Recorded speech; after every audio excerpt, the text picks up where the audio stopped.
Duckworth. Thank you, Mr. Chairman. Gentlemen, thank you so much for being here.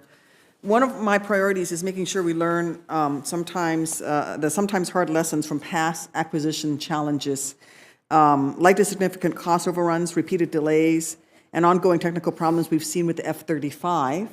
What are some specific challenges or mistakes you all have identified in the past, not necessarily Army problems, but in past acquisition efforts, especially of major weapons platforms? And what are you doing to make sure those same challenges do not negatively impact future vertical lift as we move forward? Senator, I'll start off with the answer. I'm sure General Ostrowski will jump in. We studied all of our failed programs over the last 2 to 3 years as we looked at acquisition reform in the United States Army.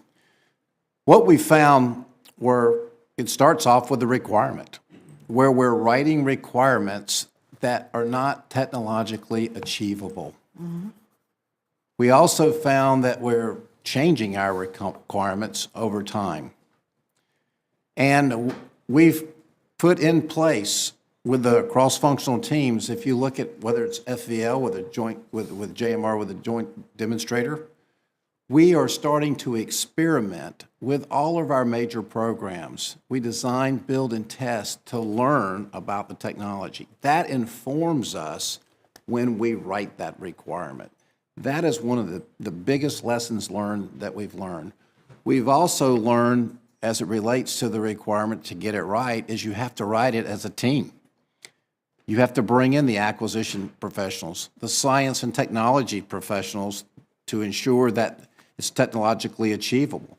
You have to bring in our acquisition logisticians to make sure this piece of equipment is reliable, because we don't want to field equipment on the backs of soldiers that is not reliable. So what we have found in our process is it starts off with the requirement to make sure it's technologically achievable, that it's going to be reliable when we field this piece of equipment. And the second area that we focused on as we go through our life cycle program and our acquisition process, if we hand it over to the acquisition community, there's a supported and supporting relationship.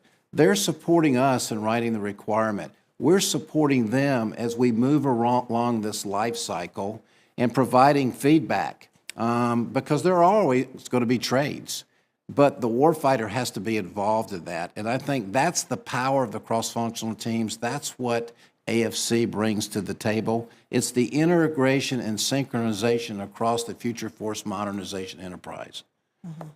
I would just offer one quick thing, and then Paul may add up. I was General Casey's XO back in almost exactly 10 years ago when the SecDef canceled FCS. And really, I think the challenge there and the lesson learned, and there's a great RAND study I just read on our lessons learned from FCS. It was incredibly complex, and we couldn't explain it to Congress, and we couldn't explain it to OSD. And I think the other issue there, it wasn't tied to a threat. It was a capability that we were developing, complex as I described, but we weren't targeting against a certain threat like we are today in our development against Russia and China. I'm going to follow up on a question that was you all answered a little bit earlier while I wasn't here, but basically keeping on the future vertical lift theme. Your written testimony breaks out the budget request into funding both a future attack recon aircraft and a future long-range assault aircraft.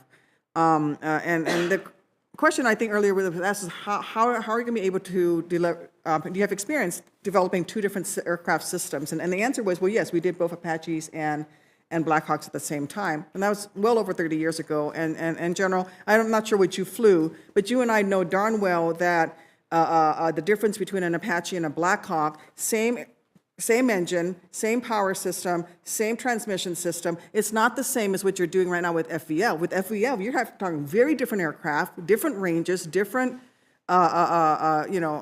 systems. So how are you going to be able to do this moving forward? And I just want you to elaborate on how working on both of these lines simultaneously is driving or changing the requirements and improving the overall odds that each of these programs will be a success. And I'm concerned that the Army is now developing a system that may be really meeting the requirements of the Marine Corps, a far smaller branch that has a very different requirement than what Army needs. Well, I'll have Jim talk about it from a budgetary perspective. But these are, absolutely, you're right, two separate programs, Senator. The priority the Secretary of the Army has set is for our future attack reconnaissance aircraft, followed by the replacement for the Blackhawk, which is our future vertical lift assault aircraft. Today, as opposed to years ago when we wrote a requirement, we just wrote a requirement, said go buy it. Today, we're learning. And as you well know with the joint the demonstrator that we've been working on for the last 4 years, we are learning daily with the technologies that that demonstration is producing, and taking that technology and going to put it into the aircraft as we go forward, therefore reducing the risk of failure as we go forward. They are going to be different aircraft with similar capabilities, speed, range, survivability, but yes, they will be different.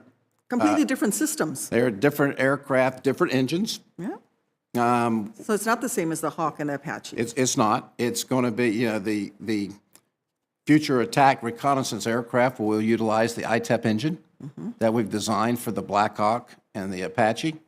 But as you well know, Cape Set 3, the replacement for the Blackhawk is a bigger aircraft and will require different engines. So you're right, there are different systems. We're trying to make things as common as we can. For an example, the cockpit. But they are different aircrafts. They're difference in size, difference in weight, difference in power. But based on the approach that we're taking with our experimentation, we're learning as we go, and they both may not come out at the same time. Obviously, money has a lot to do with it, and the Secretary of the Army has set priorities. So as we go forward, we will see. I am very concerned with this process, and that I hope that we have a tight rein on it. And thank you, Mr. Chairman. I hope that we can follow this train of thought, maybe in another hearing at some point.